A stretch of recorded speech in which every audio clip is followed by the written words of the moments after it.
हम लगातार कह रहे हैं कि देश में एक तानाशाही सरकार है और लोकतंत्र की जगह राजतंत्र की तरह काम हो रहा है। पुलिस जो है योगी जी को खुश रखने के लिए, विपक्ष को एकदम से दबाए रखने के लिए, विपक्ष की आवाज़ को दबाए रखने के लिए काम कर रही है। मैं कहना चाहता हूं कि आखिर सरकार इतना डर क्यों रही है। जो राजनीति है वो डिवाइड एंड रूल की है, टूट डालो फूट डालो वाली पॉलिटिक्स है। अगर यही सरकार इस तरह से करती रही तो एक दिन ये हिंदुस्तान में भी सिविल वार करवा के रहेंगे। सवाल भाजपा और कांग्रेस का नहीं है, सवाल देश का है। लेकिन ये केवल कांग्रेस और भाजपा की लड़ाई नहीं है, ये भाजपा बनाम आम जनता की लड़ाई है। दंगा भी उन्हीं को कराना है, रोकना भी उन्हीं के हाथ में है। केवल ये दिखावा कर रहे हैं। उत्तर प्रदेश के साथ खिलवाड़ नहीं होने दिया जाएगा, देश के साथ खिलवाड़ नहीं होने दिया जाएगा, संविधान की आत्मा को मरने नहीं दिया जाएगा। नमस्कार, मैं हयात अब्बास और आप देख रहे हैं 4PM न्यूज़ नेटवर्क। लगातार संभल की घटना एक विवादों में, एक चर्चा में बनी हुई है। वहाँ पर घटना हो जाती है, वहाँ पर लोग मर जाते हैं, लेकिन घटना इतनी ज़्यादा बढ़ गई है, हिंसा होने के बावजूद वो अपने आप में एक घटना बनी हुई है, क्योंकि लगातार विपक्षी दल वहाँ पर जाना चाहते हैं, देखना चाहते हैं, लोगों से मिलना चाहते हैं। लेकिन बड़ा सवाल ये है कि बीजेपी क्यों आखिर पूरा जोर लगा रही है, क्यों पूरा प्रशासन जोर लगा रहा है, उन विपक्षी दलों को रोका जा रहा है। कौन सी ऐसी बात है जो छुपाना चाहते हैं। फिलहाल कहा जा रहा है ये प्रशासन की तरफ से कि कोई और दंगा ना भड़के, कोई और विवाद ना हो, इसलिए विपक्षी दलों को रोका जा रहा है। लेकिन इसमें क्या सच्चाई है, लोग इसको कैसे देख रहे हैं? कांग्रेस के पार्टी के नेता हैं, उनसे जान लेते हैं कि वो कैसे देख रहे हैं। सर, लगातार विपक्षी दलों को, चाहे वो इंडिया गठबंधन का समाजवादी पार्टी हो या कांग्रेस, रोका जा रहा है। कौन सी ऐसी बात है, क्यों रोका जा रहा है, क्या छुपाने के लिए? देखिए, देश में लोकतंत्र की हत्या हो रही है। संविधान के जो भी मापदंड हैं उस पर जो वर्तमान सरकार है वो काम नहीं करना चाह रही है। हम लगातार कह रहे हैं कि देश में एक तानाशाही सरकार है।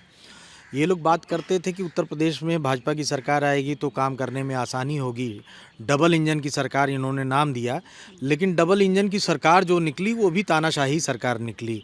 और इनका सिर्फ़ और सिर्फ एक काम है कि किसी न किसी तरह से सत्ता में बने रहो। सत्ता में बने रहने के लिए, सत्ता की प्राप्ति के लिए जो धन बल का प्रयोग करते हैं, मशीनरी का दुरुपयोग करते हैं, और सत्ता में आने के बाद जो भी संवैधानिक संस्थान है उन संस्थानों पर इनका पूरी तरह से कब्जा हो जाता है, जैसे कि एक तानाशाह करता है। और लोकतंत्र की जगह राजतंत्र की तरह काम हो रहा है कि एक नेता है जो राजा की तरह काम कर रहा है, उसके साथ जो चंद लोग हैं उनके लिए उद्योग व्यापार हैं, और बाकी देश की जनता जो है वो गरीब की गरीब रहेगी। बंच ऑफ थॉट्स पढ़ लीजिए, जो बंच ऑफ थॉट्स में जो आरएसएस की आइडियोलॉजी है उसी आइडियोलॉजी पे वर्तमान सरकार काम कर रही है, और यहाँ उत्तर प्रदेश में भी सरकार काम कर रही है। अब रही बात की पुलिस की, तो पुलिस का जो मूल काम है वो इस सरकार में उनके मूल काम नहीं करने दिया जा रहा है, और विपक्ष को ख़त्म करने के लिए, लोकतंत्र को ख़त्म करने के लिए पुलिस का इस्तेमाल होता है। और पुलिस को भी मज़ा आ रहा है, क्योंकि पुलिस के अपनी जो बुराइयां हैं, जो पुलिस पे भ्रष्टाचार के आरोप लगते हैं, वो भ्रष्टाचार पुलिस अपना खोल के कर रही है। उस पर योगी जी जो है वो उनको भ्रष्टाचार करने से नहीं रोकते हैं, और पुलिस जो है योगी जी को खुश रखने के लिए, विपक्ष को एकदम से दबाए रखने के लिए, विपक्ष की आवाज़ को दबाए रखने के लिए काम कर रही है। आज जैसा कि आपने देखा कि पहले से अनाउंस था कि 2 तारीख को हमारे प्रदेश अध्यक्ष संभल में पीड़ितों के परिवार से मिलने जाने वाले थे, और ये पूरी तरह से सरकार के जो मंशा थी, सरकार जो है उसने बताया कि 30 तारीख तक वहाँ जाने से कानून व्यवस्था बिगड़ सकती है। सरकार का सम्मान करने के बाद ये तारीख तय हुई थी, 2 तारीख। उसके बाद जो है उस तारीख को आगे खिसका दिया गया 10 तारीख। अब हम लोग 10 तारीख को जाएंगे, जाने की तैयारी करेंगे। तो मैं निश्चित रूप से ये कह सकता हूँ कि जब हमारी अगली तारीख आएगी तो फिर ये हमें और हमारे प्रदेश अध्यक्ष, हमारे जो केंद्रीय आला कमान है, उनको रोकने की कोशिश करेंगे, क्योंकि ये पुलिस के बल पे विपक्ष की हत्या करना चाहते हैं। विपक्ष की आवाज़ उठाने वाले दलों के मुखिया लोगों को कहीं नहीं जाने देते हैं। आपके मीडिया को देखिए, मुख्य जो मेन स्ट्रीम का मीडिया है उस पर इन्होंने कब्जा कर लिया है। ये तो थोड़ा बहुत डिजिटल मीडिया है जो हम लोगों की बात, जनता की बात पब्लिक फोरम पे आ जा रही है। अन्यथा पब्लिक भी निराश है, दुखी है। डरी हुई है और उनकी बात हम लोग उठाते हैं तो उन्हें ये विश्वास नहीं होता है कि कोई उनकी आवाज़ उठाने वाला है। लेकिन कांग्रेस चूँकि देश को आज़ाद दिलाने वाली पार्टी है, कांग्रेस में आस्था रखने वाले लोग, उन्हें इस देश का, आज़ादी का, लोकतंत्र का, संविधान का मर्म मालूम है, इसलिए कांग्रेस कहीं चुप नहीं रहेगी और कांग्रेस में आस्था रखने वाले कांग्रेस के सिपाही निरंतर इस पर काम करते रहेंगे। और जो महंगाई, बेरोजगारी और देश में जो भाईचारा बिगड़ा हुआ है, जिसको राहुल गांधी जी ने भारत जोड़ो यात्रा के माध्यम से बनाने की और फिर एकजुट करने की कोशिश की है और जनता के मुद्दों को पब्लिक फोरम पे लाने की और सरकार के खिलाफ लड़ने की जो राहुल गांधी जी ने मुहिम उठाया है, उसमें कांग्रेस का एक एक सिपाही राहुल गांधी जी के नेतृत्व में, अजय राय जी के नेतृत्व में, अविनाश पांडे जी के नेतृत्व में लड़ने के लिए, कटने के लिए, मरने के लिए तैयार है। मतलब 10 तारीख तक के सरकार ने जो है प्रतिबंध लगाया हुआ है, रोक लगाई गई है, तो ये 10 तारीख तक के क्यों 2-3 दिन का समय लिया जा रहा है? देखिए, सरकार जो है पूर्णतः डरी हुई है। मैं कहना चाहता हूँ जो संभल की घटना है बहुत ही दुर्भाग्यपूर्ण थी। जिस तरह से प्रशासन की मिलीभगत से जो निर्दोष लोग थे उनकी हत्या हुई, उसके बाद जब विपक्ष वहाँ पर जाना चाह रही थी, विपक्ष की पार्टी समाजवादी पार्टी हो, हम लोग कांग्रेस, आज जिस तरह से प्रदेश अध्यक्ष को डिटेन करने की साजिश की गई, मैं कहना चाहता हूँ कि आखिर सरकार इतना डर क्यों रही है? सामने आना चाहिए संभल की सच्चाई को।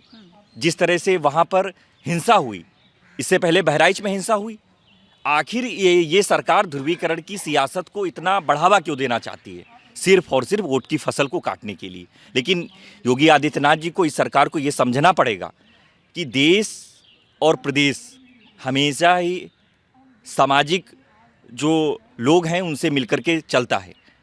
हिंदू, मुस्लिम, सिख, ईसाई सभी वर्ग के लोग इस देश में रहते हैं। सबकी संस्कृति है, सबका पहनावा है, सबकी वेशभूषा है, सबकी है आइडियोलॉजी। सारी आइडियोलॉजी से मिलकर के भारत देश बनता है। लेकिन भारतीय जनता पार्टी की जो राजनीति है वो डिवाइड एंड रूल की है। टूट डालो फूट डालो वाली पॉलिटिक्स है, जो इन लोगों ने पहले आज़ादी से पहले इन लोगों ने किया, जिस तरह से आरएसएस ने किया। अब आरएसएस वही भारतीय जनता पार्टी, उन्हीं के लोग इस तरह की पॉलिटिक्स करके समाज में ध्रुवीकरण की सियासत को करना चाहते हैं। बहराइच की घटना देख लीजिए, अभी संभल की घटना है, गुजरात में काफ़ी घटनाएं थी, मध्य प्रदेश में घटनाएं थी, जहां पर सिर्फ पोलराइजेशन करके एक वोट बैंक को कैसे साधा जाए। मैं कहना चाहता हूं कि इस तरह की पॉलिटिक्स अब देश समझ चुका है, प्रदेश समझ चुका है। आप कितना भी डिवाइड एंड पॉलिटिक्स का रूल कर लीजिए, कितना भी पोलराइजेशन कर लीजिए, कांग्रेस के कार्यकर्ता राहुल गांधी जी जो लगातार इसके खिलाफ आवाज़ उठा रहे हैं, जिस तरह से उन्होंने भारत जोड़ो यात्रा निकाली, क्योंकि नफरत की सियासत इन लोगों ने बढ़ाई, इस वजह से हम लोगों को मोहब्बत की दुकान लगानी पड़ी। मोहब्बत की दुकान जो राहुल गांधी जी ने हर जगह खोलने का काम किया है। मैं कहना चाहता हूं कि जब उत्तर प्रदेश में यात्रा जब राहुल गांधी जी की आ रही थी, भारत जोड़ो यात्रा, सबसे ज़्यादा भारतीय जनता पार्टी के कार्यकर्ता और नेता डरे हुए थे, क्योंकि उनको पता था कि उत्तर प्रदेश में अब उनकी दाल नहीं गलने वाली है। दिखा दिया 2024 के चुनाव में, जो भारतीय जनता पार्टी 60-65 सीटों पे थी, आज 33 सीटों पे सिमट गई। मैं कहना चाहता हूँ, कर लीजिए डिवाइड एंड रूल की पॉलिटिक्स, कर लीजिए पोलराइजेशन। 27 में यही प्रदेश की जनता योगी आदित्यनाथ जी को, भारतीय जनता पार्टी को आईना दिखाने का काम करेगी। देखिए, एक तरफ मोदी जी और योगी आदित्यनाथ की तरफ से कहा जाता है कि हमारी सरकार बहुत अच्छी चल रही है, डबल इंजन की सरकार है, विदेशों में डंका बज रहा है। लेकिन विदेश जो अखबार हैं, विदेशी अखबार हैं, उसमें भी ये छप रहा है कि किसी एक कम्युनिटी पे बहुत ज़्यादा जुल्म हो रहा है, उसको दबाया जा रहा है। इसमें कितनी सच्चाई और ये क्यों किया जा रहा है? कितनी और नफरत फैलाएगी? मैं आपके चैनल के माध्यम से ये बताना चाहूँगा कि आराधना स्थल, जो धार्मिक पूजा स्थल है, अधिनियम संसद और माननीय सुप्रीम कोर्ट से बनाया गया, उसका अनुपालन हिंदुस्तान में ही नहीं हो रहा है। और रही ओवरसीज़ विदेशों में जो इनकी पॉलिसी है, कहीं भी ये सफल नहीं है। या तो न तो हमारे जो यूएस या रशिया का जो अभी कोल्ड चल रहा है, वहाँ भी इनकी जो है पॉलिसी है, कहीं ना कहीं हिंदुस्तान को पीछे ढकेल रही है। उसका जीता जागता जो उदाहरण है वो इकोनॉमी पे बहुत ही इम्पैक्ट दे रहा है। और हमको लगता है ये हम अगर यही सरकार इस तरह से करती रही तो एक दिन ये हिंदुस्तान में भी सिविल वार करवा के रहेंगे। जो हालत बांग्लादेश में हुई है, पाकिस्तान में हो रही है, वो कुछ दिनों बाद अगर इनकी यही मंशा रही तो हिंदुस्तान में भी कोई रोक नहीं पाएगा। देखिए सर कह रहे हैं कि अगर यही हाल रहा, डबल इंजन की सरकार कहते हैं और इतने दंगे हो रहे हैं, इतने झगड़े फसाद हो रहे हैं, खामोश है, प्रशासन भी लापरवाह दिखता नज़र आ रहा है। इसके पीछे वजह क्या है? क्या चाहते हैं ये सर? जैसे कह रहे हैं कि वो कुर्सी के लिए, सत्ता के लिए नफरत फैलाने का काम कर रहे हैं। अब तो ऐसा टाइम ऐसा आएगा कि जो गृह युद्ध होगा, तो इसमें कितनी सच्चाई है? देखिए, सबसे पहले तो आपके हज़ारों हज़ार दर्शकों को ये सोचना पड़ेगा, ये वेदना, ये संकट, ये संघर्ष जो है केवल कांग्रेस का नहीं है, ये देश बचाने की लड़ाई है।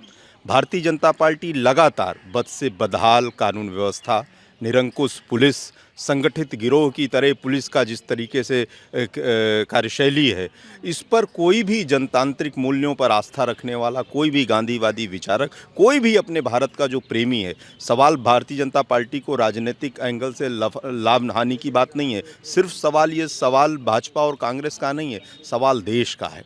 बस से बदहाल निरंकुश जब पुलिस हो जाएगी, वो सबके लिए घातक होगी। वो आपका जाति, धर्म, चैनल, मजहब, वेशभूषा देख के व्यवहार नहीं करेगी। वो केवल अपने जो उसके समर्थक के लोग हैं, जो उसकी विचारधारा को, उसकी राजनीतिक को जो आगे बढ़ाते हैं, उसको प्रमोट करेगी। लेकिन वो कोई भी सच्ची आवाज़, गांधीवादी आवाज़ जो देश के प्रति चिंतित है, गंभीर है, संवैधानिक मूल्यों में आस्था रखती है, उसको कुठाराघात करने का, हमला करने का, हत्या करने तक भी विवश प्रयास किया जाएगा। ये सवाल सोचने का है। और सारी जनता को आपके माध्यम से मैं कहना चाहता हूँ, आपकी संख्या अच्छी है, आप सब लोग भी अपने स्तर से, हम एक पॉलिटिकल पार्टी के नाते, हमारे जननायक, हमारे दूरदर्शी विजनरी नेता राहुल गांधी जी ने जो देश को दिशा दी है, दशा दी है, सबको गंभीर रूप से सोचना पड़ेगा। हमारे प्रदेश अध्यक्ष जी ने एक सहित आर पार की लड़ाई लड़ने का काम, सीधे प्रधानमंत्री से आंख में आंख डाल के उनसे संसदीय चुनाव लड़ने की बात हो या हम सब में जोश भरने की बात हो, लगातार वो सब हम लोग प्रयासरत हैं। लेकिन ये केवल कांग्रेस और भाजपा की लड़ाई नहीं है, ये भाजपा बनाम आम जनता की लड़ाई है। ये भाजपा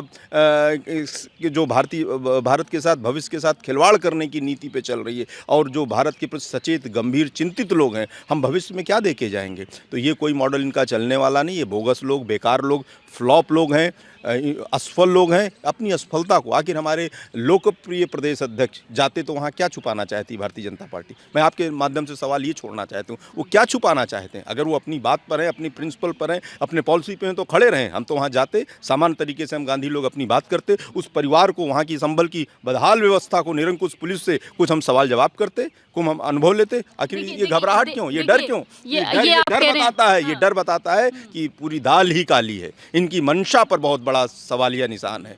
लेकिन ये कुछ भी कर लें, कुछ भी पुलिस बल का प्रयोग कर लें, कुछ भी ये सत्ता के मद में चूर होकर कांग्रेसियों पर अत्याचार करें, लेकिन पुलिस का बल लगा लें, अतिरिक्त फोर्स लगा लें, हम लोग डरने वाले नहीं। हम सच्चे कांग्रेसी हैं, हम देश को बचाने की लड़ाई लड़ेंगे। लेकिन बीजेपी की तरफ से ये कहा जा रहा है कि जो विपक्षी वहाँ पे जाना चाह रहे हैं, हम सिर्फ इसलिए रोक रहे हैं कि दंगे वहाँ पे ना भड़कें और हालात खराब ना हो जाएं। उनको लग रहा है ना कि विपक्षी जाकर वहाँ पे हालात खराब। देखिए, ये तो वही हुआ, दंगाई तो सबसे बड़े वो हैं, कानून व्यवस्था उनके पास है। भय क्या है? भय है सत्य को छुपाने का। भय है जनता में जो भयंकर तरीके से रोष है, असंतुष्टि है, हर फ्रंट पे सरकार का जो फेल्योर है, उसको छुपाने का। हम जाके कहीं उनकी आवाज़ में आवाज़ ना मिलाने का काम कर दें, हम उनके स्वर को और बलवती ना कर दें, हम भारत की जो मूल है, जो एसेंस है, जो इसका टेम्परामेंट है, उसको हम कहीं आवाज़ ना दें। क्योंकि डरते हैं कांग्रेसियों से। कांग्रेसी फ्रीडम की बात करता है, लिबर्टी की बात करता है, जनता में, जनतंत्र में उसके नागरिक से बड़ा कुछ नहीं है। लेकिन इस सब को छुपाने के लिए भयंकर षड्यंत्र है। इसको कोई नया फ्लेवर कुछ भी आप दे दीजिए, लेकिन इस दबने वाला, छुपने वाला नहीं। जितने जुल्म करेंगे, जितने अत्याचार करेंगे, आपके सम्मानित दर्शकों के विवेक पर मैं छोड़ता हूँ। उन सबको जहाँ जहाँ से देख रहे हैं, जो भी लोग जिस कैपेसिटी में निकलें और सरकार से सीधे आर पार की लड़ाई लड़ने के लिए काम करें। कांग्रेस पार्टी उनको साथ देगी, सहयोग देगी, और जनता को इस बेहाल तरीके से छोड़ा नहीं जा सकता। इनकी मनमर्जी, तानाशाही, गुंडागर्दी नहीं चलने दी जाएगी। सत्ता के मद में ये निरंकुश सरकार को इनकी मनमानी नहीं करने दी जाएगी। ये मैं आश्वस्त करता हूँ। हम सब कांग्रेसियों में हम इसके लिए प्रतिबद्ध हैं। हमारे नेता ने हमको ये वचन लिया है, ये हमें करना है। हमारे आदरणीय प्रदेश अध्यक्ष जी ने जिस जोश से, जिस ऊर्जा के साथ वो लगे हैं, उत्तर प्रदेश के साथ खिलवाड़ नहीं होने दिया जाएगा, देश के साथ खिलवाड़ नहीं होने दिया जाएगा, संविधान की आत्मा को मरने नहीं दिया जाएगा। इतना हम आपको आश्वस्त कर सकते हैं। बिल्कुल। देखिए, कांग्रेस के तमाम कार्यकर्ता यहाँ पे थे, नेता थे, और बात कर रहे थे। हम लगातार संभल की घटना को लेकर लोगों से सवाल भी मैंने किया है। और सर, कैसे देख रहे हैं? संभल की घटना काफ़ी चर्चाओं में बनी हुई है, क्या कहना चाहेंगे? आखिर कौन सा ऐसा सच है जिसको छुपाया जा रहा है, या फिर बीजेपी की तरफ से ये भी कहा जा रहा है कि दंगे और ना भड़कें इसलिए रोका जा रहा है, आप कैसे देखते हैं? देखिए एकदम ये स्पष्ट हो गया है कि जो भी दंगा हो रहे हैं, चाहे बहराइच का दंगा रहा हो, चाहे संभल का दंगा रहा हो, ये सरकार द्वारा प्रायोजित दंगा है। दंगा भी उन्हीं को कराना है, रोकना भी उन्हीं के हाथ में है। केवल ये एक दिखावा कर रहे हैं कि वहाँ ये विपक्ष की पार्टियाँ जाएगी तो सच्चाई पता चल जाएगी, जनता के सामने सच्चाई आ जाएगी कि दंगा क्यों हुआ है, किस कारण से हुआ है। तो ये इनके जो गलतियाँ हैं वो सामने आ जाएंगी निश्चित रूप से, चाहे बहराइच का दंगा हो, चाहे संभल का दंगा हो। ये भाजपा और ये भाजपा सरकार, योगी सरकार के द्वारा प्रायोजित दंगा है। ये एक एक जन जन तक पहुँचाए, विपक्ष पार्टी हम लोगों का काम है पहुँचाने का। वो जो सच्चाई बताने के चाह रहे हैं कि वहाँ की सच्चाई ना पता चल पाए, इसलिए वहाँ किसी को जाने नहीं दिया जा रहा। बिल्कुल, देखिए सर का कहना है कि संभल इसीलिए नहीं जाने दिया जा रहा है कि लोगों तक के सच्चाई बाहर ना निकल कर आ जाए, सच्चाई क्या है ये ना पता चल जाए। फिलहाल 10 तारीख तक के टाइम दिया गया है, प्रतिबंध हटेगा और कांग्रेस के तमाम कार्यकर्ता, प्रदेश अध्यक्ष वहां पर जाएंगे और जायज़ा लेंगे और ये जानने की कोशिश करेंगे कि आखिर घटना क्यों हुई थी और उसके पीछे क्या वजह है। कैमरा पर्सन सत्यनारायण के साथ मैं हयात अब्बास, 4PM न्यूज़ नेटवर्क।